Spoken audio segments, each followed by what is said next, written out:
الحمد لله كفى وسلام على عبادي الذين اصطفى أما بعد. أعوذ بالله من الشيطان الرجيم.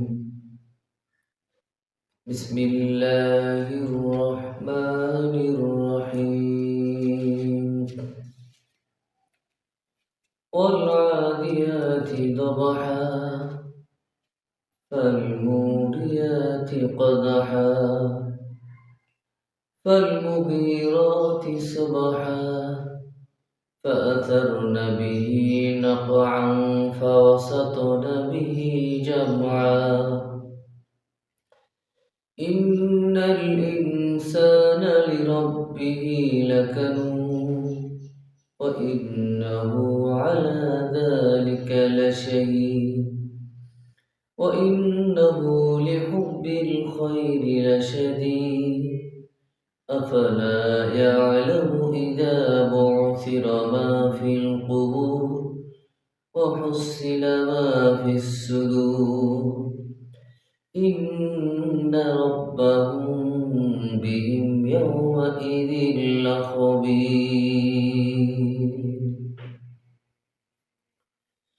إلى آخر آيات. আলহামদুলিল্লাহ, সম্মানিত দর্শক মণ্ডলী, আসসালামু আলাইকুম রহমতুল্লাহি ওয়া আজকে আমার আলোচনার বিষয়বস্তুর শিরোনাম হচ্ছে সূরা আদিয়াত। সূরা আদিয়াতের সাধারণ অর্থ এবং এই সূরার মূল যে লক্ষ্য উদ্দেশ্য, এই লক্ষ্য উদ্দেশ্য নিয়ে সংক্ষেপে আলোচনা করার চেষ্টা করব ইনশাল্লাহ। বিসমিল্লাহির রহমানির রহিম। ওয়াল আদিয়াতি দবহা। শপথ ঊর্ধ্বশ্বাসে চলমান অশ্বসমূহের। ফালমুরিয়াতি কদহা। অতঃপর ক্ষুরাঘাতে অগ্নিবিচ্ছুরক অশ্বসমূহের। ফালমুগীরাতি সাবহা। অতঃপর প্রভাতকালে আক্রমণকারী অশ্বসমূহের।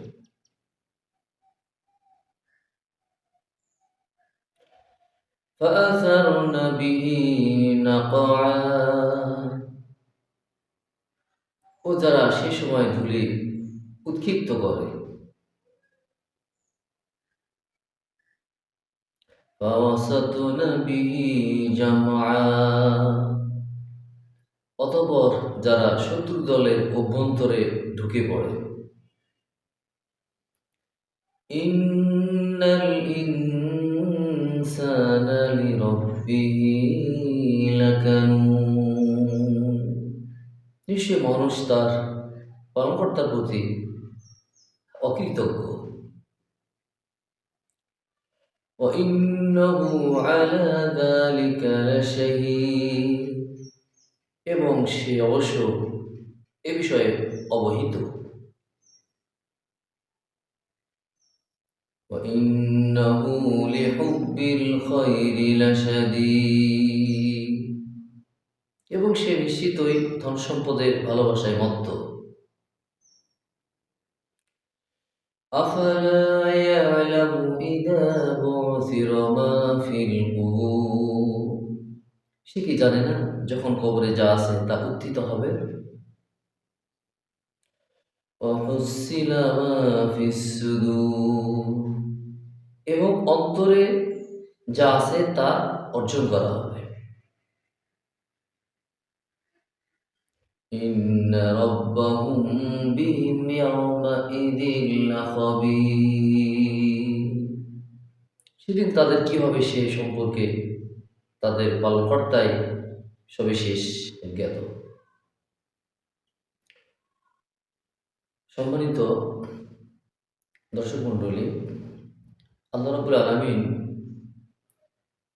যে সূরা আদিয়াত অবতীর্ণ করেছেন বা নাজিল করেছেন, তো এখানে একটি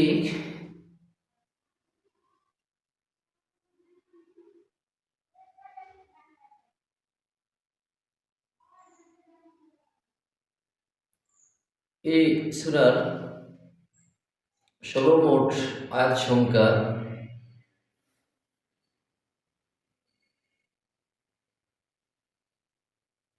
11টি আয়াত সংখ্যা। এই 11টি আয়াতের মধ্যে একটি আয়াতের যে গুরুত্ব বা এই আয়াতের তাৎপর্য, এই আয়াতের দ্বারাই আমাদেরকে বোঝানোর চেষ্টা করেছেন। অর্থাৎ এই আয়াতই মূল আয়াত। এই সূরার এই আয়াতটি হলো গুরুত্বপূর্ণ আয়াত, যেখানে বলা হয়েছে যে ইন্নাল ইনসানা লিরাব্বিহি লাকানুর, নিশ্চয়ই মানুষ তার পালনকর্তার প্রতি অকৃতজ্ঞ।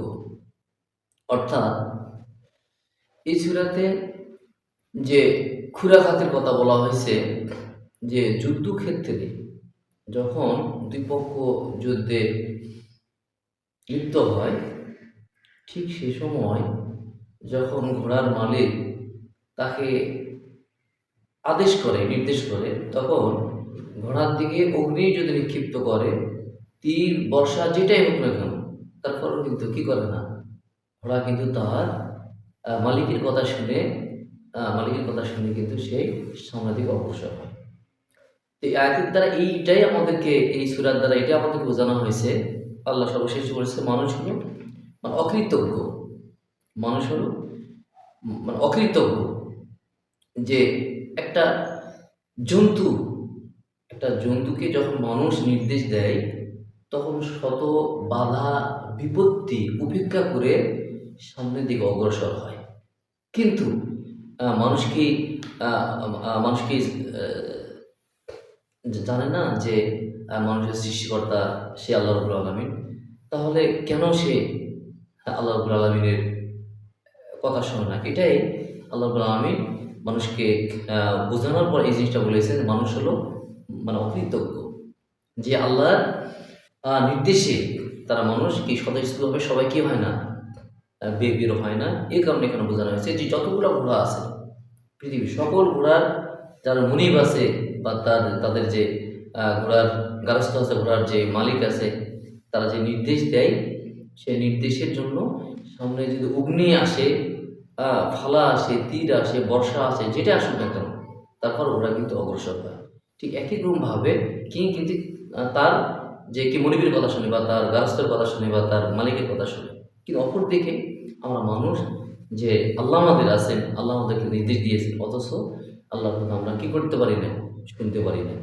এই বিষয়ে এটাকে শিক্ষা দেওয়ার জন্য মূলত এই সূরাটা আল্লাহ অবতীর্ণ করে স্পষ্টভাবে আমাদেরকে বোঝানো হয়েছে যে ইন্নাল ইনসানা লিরাব্বিহি লাকানুর, নিশ্চয়ই মানুষ তার পালনকর্তার প্রতি অকৃতজ্ঞ। তো এটা হলো মূল লক্ষ্য উদ্দেশ্য এই সূরার। এই আয়াতটি হলো খুব গুরুত্বপূর্ণ আয়াত। এই আয়াতের দ্বারাই এই সূরার সকল সারমর্ম এই আয়াতের মধ্যেই নিহিত রয়েছে। যে আয়াতেই বলা হয়েছে যে নিশ্চয় মানুষ তার পালনকর্তার প্রতি অকৃতজ্ঞ।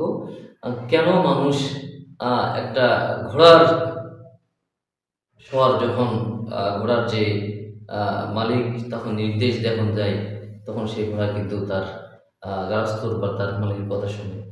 অপরদিকে আমাদের সৃষ্টিকর্তা আল্লাহ রাব্বুল আলামিন, যিনি আসমান জমিন সকল সৃষ্টির পালনকর্তা, অথচ আমরা হতভাগা, কিন্তু আমরা আল্লাহর নির্দেশ আমরা কি করতে পারি না, মানতে পারি না, পরিপূর্ণভাবে আদায় করতে পারি না। এই জন্য বলেছে মানুষ বড়ই অকৃতজ্ঞ। তো এই সূরা থেকে আমাদেরকে শিক্ষা নিয়ে এই সূরা থেকে আমাদেরকে ঈমান খাঁটি এবং মজবুত করে যেন আমরা